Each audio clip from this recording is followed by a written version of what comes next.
بسم الله الرحمن إن الله وملائكته يصلون على النبي يا أيها الذين آمنوا صلوا عليه وسلموا تسليما اللهم صل على سيدنا مولانا محمد وصحبه بارك وسلم. اللہ تعالیٰ کا بے انتہا فضل و کرم ہے، اس نے ہمیں نبی کریم صلی اللہ علیہ وسلم کی امت میں پیدا فرمایا اور پیدا ہونے کا فخر نصیب فرمایا۔ الحمدللہ فکر کے انبیاء نکلام مزید برائے کرم ہے کہ اللہ تعالیٰ نے قرآن جس نعمت سے وابستہ فرمایا، اولیاء اللہ کی دعوت سے وابستہ فرمایا اور تشہید ایمان کے میں جمع فرمایا۔ انشاءاللہ توحید سیریز کو کنٹینیو کرتے ہیں۔ آج کا 7th لیکچر، خیال میں شرک کی حقیقت۔ جو خیال، جو تھاٹس ہمارے مائنڈ میں آ رہے ہیں، اس کی حقیقت کیا ہے، اس کی ریالٹی کیا ہے؟ جیسے کہ ہمیں پتہ ہے عالم ارواح میں 3 قسم کے مخلوق ہیں، انہیں 3 کیٹیگریز میں ڈیوائڈ کرا گیا۔ ایک ہے روح، دوسرا ہے عشق، تیسرا ہے خیال۔ روح کی حقیقت ہم نے جان لی ہے، عشق کی حقیقت بھی ہم نے جان لی ہے، اب خیال کی حقیقت کیا ہے اب ہم یہ جانیں گے۔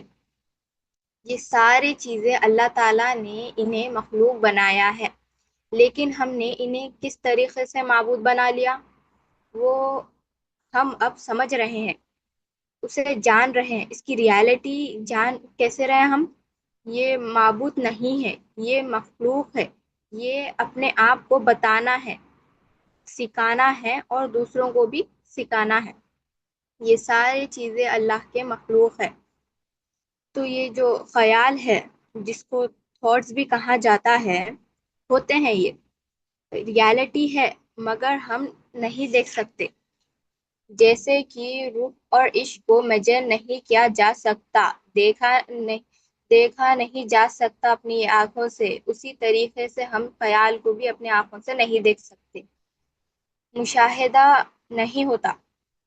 اولیاء اکرام بتاتے ہیں یہ جو چیز کیا ہے، یہ جو خیال ہے وہ کیا ہے، مخلوق ہے، لیکن ہم اسے معبود بنا لیے ہیں۔ اب ہم اس چیز کو آیت سے سمجھتے ہیں۔ سورہ الہمزہ، بسم اللہ الرحمن الرحیم، اردو ترجمہ۔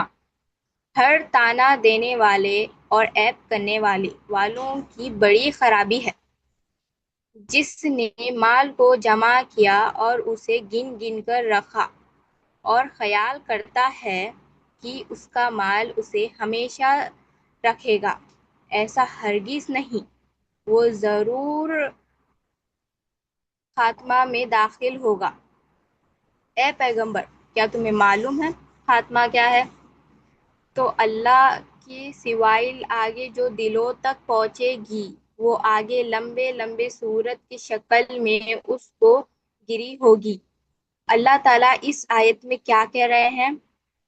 لوگ سمجھتے ہیں کہ جو مال جمع کر رہے ہیں، جو پراپرٹی ہم جمع کر رہے ہیں، جو پیسہ ہم جمع کر رہے ہیں، اس کو ہم خرچ نہیں کریں گے، ہم زکوٰۃ برابر نہیں دیں گے، ہم غریب لوگ کی مدد نہیں کریں گے۔ یہ جو مال ہم جمع کر رہے ہیں، یہ ہمارے مائنڈ میں ہے، خیال ہے۔ کیا ہے؟ خیال ہے۔ ہم یہ سوچ بنا لیے ہے کہ یہ چیز ہمارے آخرت میں ہیلپ کرے گی، which cannot be، ہے نا۔ جب ایک شخص جاتا ہے تو کیا لے کے جاتا ہے؟ کفن کے سوا، اور جو اس کے ساتھ جاتا ہے عمل جاتا ہے، نہ کہ مال، صرف عمل، ناٹ مال۔ لوگ سوچتے ہیں کہ مال جا رہا ہے، بٹ مال نہیں جا رہا ہے، صرف عمل جا رہا ہے۔ تو ہم یہ جو کانسیپٹ ہے ہمیں سمجھنا ہے، مال جا رہا ہے یہ ہمارے دماغ سے نکالنا ہے، عمل جا رہا ہے ہمارے ساتھ، ایمان کی روشنی ہمارے ساتھ جا رہی ہے۔ سورہ الانم، بسم اللہ الرحمن الرحیم، اردو ترجمہ۔ اے پیغمبر، اگر تم دنیا کے خیال میں لوگوں پر چلو گے تو وہ تم کو اللہ کے راستے سے بھٹکا دیں گے۔ وہ تو خیال پر چلتے ہیں اور باطل اٹل کے باتیں کرتے ہیں۔ اب باطل اٹل کیا ہے؟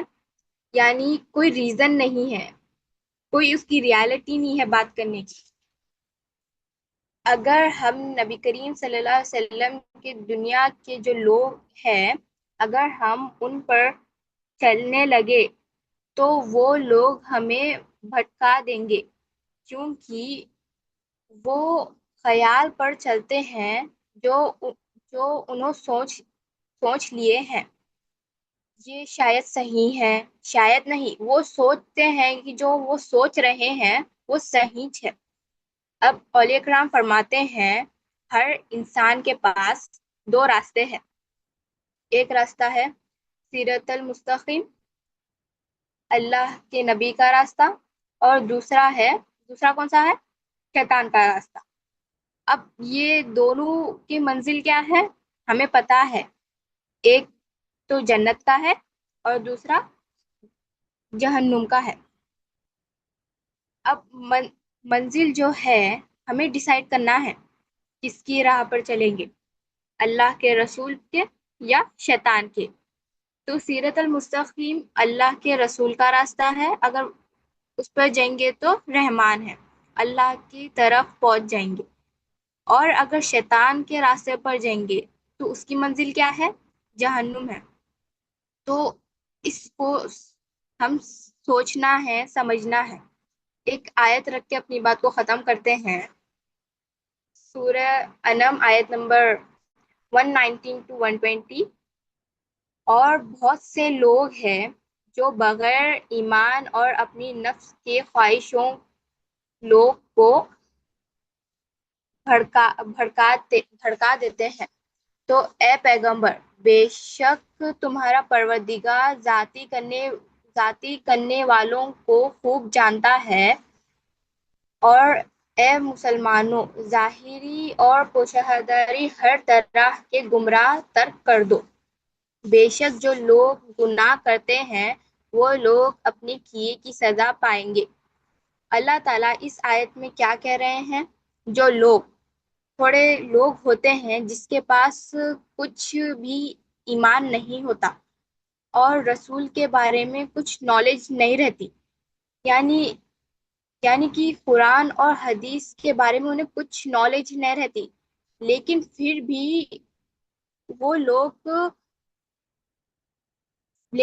بھی وہ بنا کچھ معلوم رکھے لوگوں تک بات پہنچا دیتے ہیں اور لوگ انہیں فالو بھی کرتے ہیں بنا اس کی جو کارروائی ہے جانے بغیر.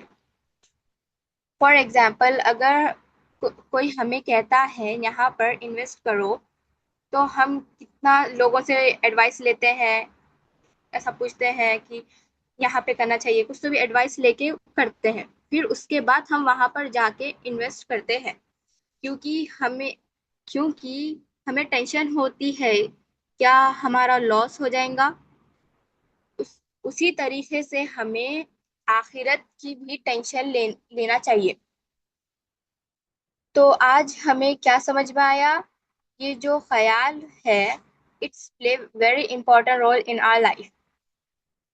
جو ہمارے تھاٹس ہے یہ چیز سے ایسا ہوگا، ایسا نہیں، سارے چیزیں اللہ پر ہے. We should work hard, we should make our efforts. ایسا نہیں ہے کہ ہم کچھ بھی نہیں کریں تو اللہ ہماری ہیلپ کرے گا، نہیں، ہمیں ایفرٹس لگانا ہے، اللہ کی طرف ہمیں کھینچے جانا ہے، اللہ سے دل سے کنیکشن بنانے کی کوشش کرنا ہے، اور ہر چیز کا معبود اللہ ہے. تو اسی کے ساتھ اپنی بات کو ختم کرتی ہوں اور اللہ تعالیٰ سے دعا کرتی ہوں جو کچھ بھی کہا گیا سنا گیا اللہ تعالیٰ ہم سب کو اس پر عمل کرنے کی توفیق عطا فرمائے. ان اللہ و ملائکتہ یصلون علی النبی یا ایھا الذین آمنوا صلوا علیہ وسلموا تسلیما. اللهم صل علی سیدنا مولانا محمد و صحبہ وسلم.